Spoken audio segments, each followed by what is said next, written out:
it's been quite antipathetic towards the British, I must say.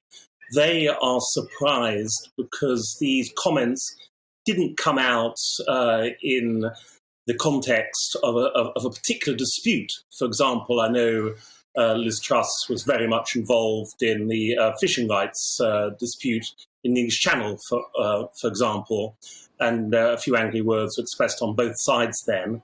And that was felt to have been about right. But in this particular context, it was perceived as an attack on Emmanuel Macron per se, simply because there was some doubt whether he is an actual friend of Britain. And of course, remember, it's taken very seriously here. If you're the chef d'etat, if you're the president of the Fifth Republic, you represent the Fifth Republic. There's no king or queen here anymore. The president is the top man. It's always been a man. There's never been a woman, so that's not a sexist point.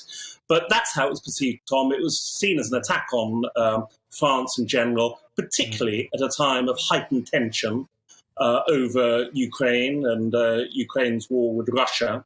And of course, Britain and France are both great allies within NATO. And this idea that the two might not be very, very obvious friends was something that shocked a lot of people here in France, Tom.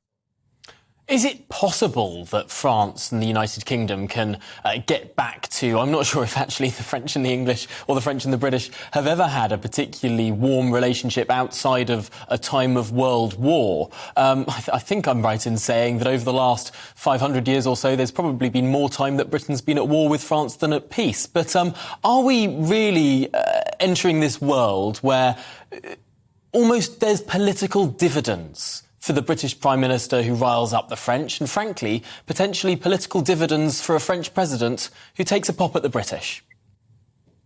Of course, there's been an entente cordiale for well over 100 years now, and the days of Britain getting involved in wars with the French are long gone. That has to be said straight away. They're very much firm allies, not least of all militarily.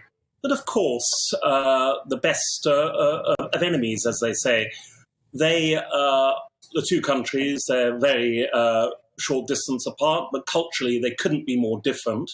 And if you think that France's modern identity is very much as one of the founding fathers of the European project, and Britain has just left that project, that is an obvious cause for ongoing antagonism between the two countries. And I think that's really what underpins all this. I know we haven't got time to go into all the issues that might divide France and Britain, but that's the main one, Tom. And I think that will certainly be ongoing.